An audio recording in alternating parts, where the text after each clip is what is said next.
அன்பு நண்பர்களே, அனைவருக்கும் அன்னை சமையல் உமாவின் அன்பான வணக்கங்கள். இன்றைக்கி அன்னை சமையலில் பார்க்க போகிறது சூப்பரான லஞ்ச் பாக்ஸ் ரெசிபிங்க. கீரை சாதம், அதுக்கு சூப்பரான சைட் டிஷ் மிளகு உருளைக்கிழங்கு வறுவல்.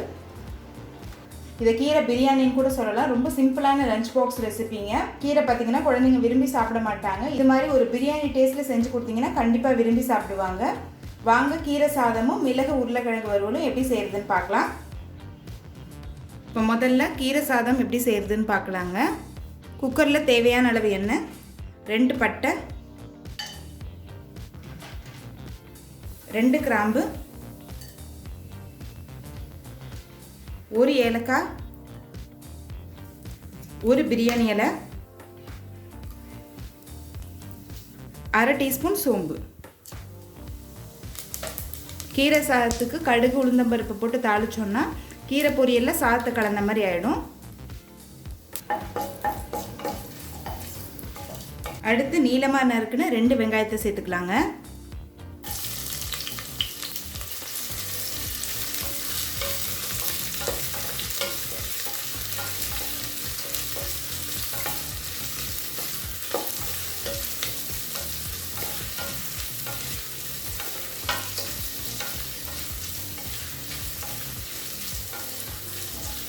ஒரு டீஸ்பூன் இஞ்சி பூண்டு விழுது,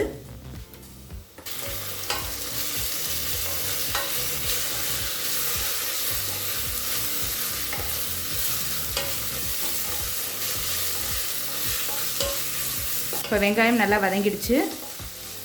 அடுத்து ஒரு தக்காளி சேர்த்துக்கலாம்.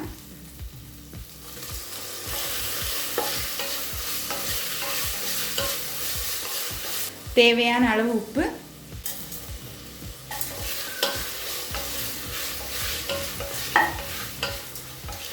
தக்காளி நல்லா வதங்கிடுச்சுங்க. 1/4 டீஸ்பூன் மஞ்சள் தூள்,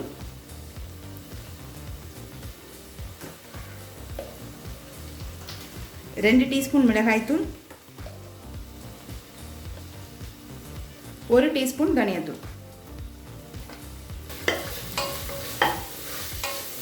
1 நிமிஷம் வரைக்கும் நல்லா வதக்கிக்கலாங்க. இப்போ மிளகாய் தூள் சேர்த்துட்டு நல்லா வதக்கியாச்சுங்க.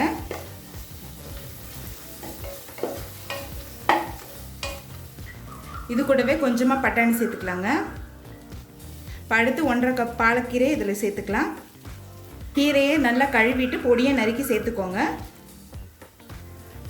நான் பாலக்கீரை சேர்க்குறேன். நீங்கள் விருப்பப்பட்டீங்கன்னா எந்த கீரை வேணால் போட்டுக்கலாம். இப்போ நல்லா வதக்கிக்கோங்க.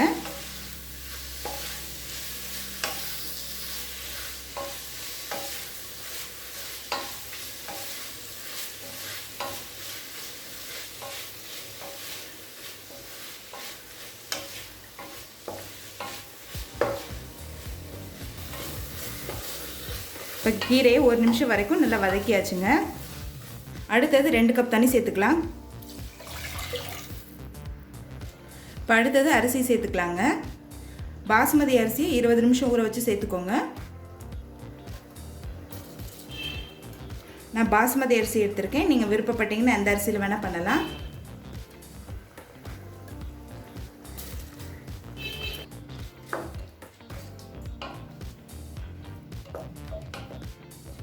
இப்போ மூடி போட்டு குக்கர்லேருந்து 2 விசில் வந்தோன்னே இறக்கி வச்சிடலாங்க. இப்போ குக்கர்லேருந்து 2 விசில் வந்துருச்சுங்க. கீரை சாதம் எப்படி வந்திருக்குன்னு பார்க்கலாம். நல்ல வாசனை வருதுங்க. கொஞ்சமாக நெய் சேர்த்துக்கலாம்.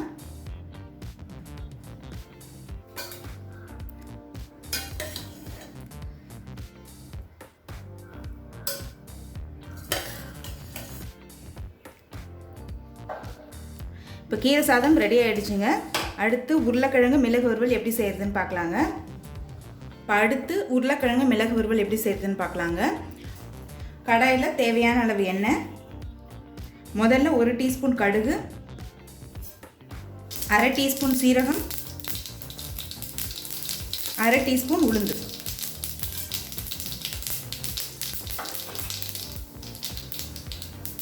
கொஞ்சம் கருவேப்பிலை சேர்த்துக்கலாம்.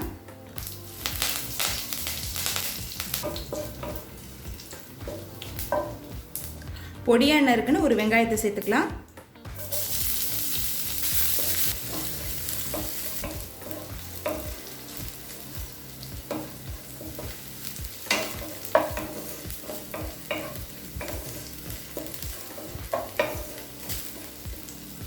அடுத்து 1 டீஸ்பூன் இஞ்சி பூண்டு விழுது,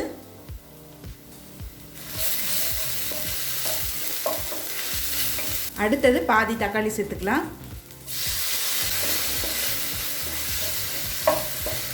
இது பெரிய தக்காளியாக இருக்கனால பாதி சேர்த்துருக்கேங்க. சின்னதாக இருந்தால் 1 போட்டுக்கோங்க. தேவையான அளவு உப்பு,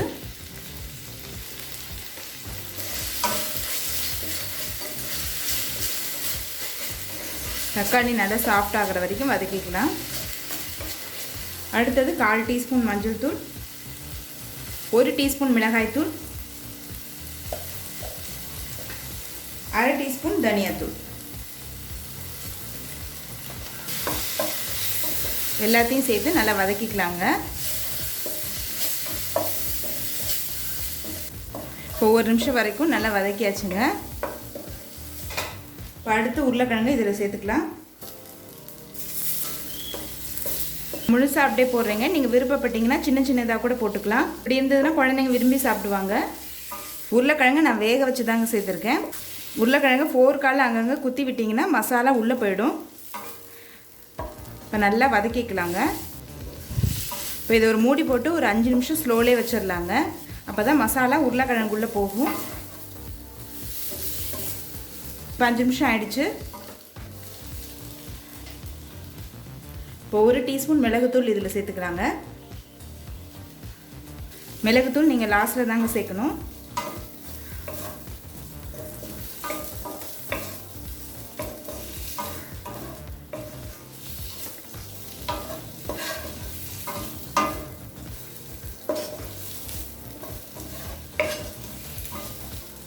கொஞ்சமாக கொத்தமல்லி சேர்த்துக்கலாம். இப்போ உருளைக்கிழங்கு மிளகு வறுவல் ரெடி ஆகிடுச்சுங்க. கீரை சாதத்து கூட சர்வ் பண்ணிடலாம். இப்போ சுவையான கீரை சாதம் ரெடி ஆகிடுச்சுங்க. அதுக்கு சூப்பரான சைட் டிஷ் உருளைக்கிழங்கு மிளகு வறுவலும் ரெடி ஆகிடுச்சுங்க. ரெசிபியை ட்ரை பண்ணி பாருங்கள், கண்டிப்பாக உங்களுக்கே பிடிக்கும். ரெசிபி பிடிச்சிருந்ததுன்னா வீடியோவை லைக் பண்ணுங்கள், கமெண்ட் பண்ணுங்கள், ஷேர் பண்ணுங்கள். இது வரைக்கும் அன்னை சமையல் சேனலை சப்ஸ்கிரைப் பண்ணலன்னா சப்ஸ்கிரைப் பண்ணுங்கள். தேங்க்யூ.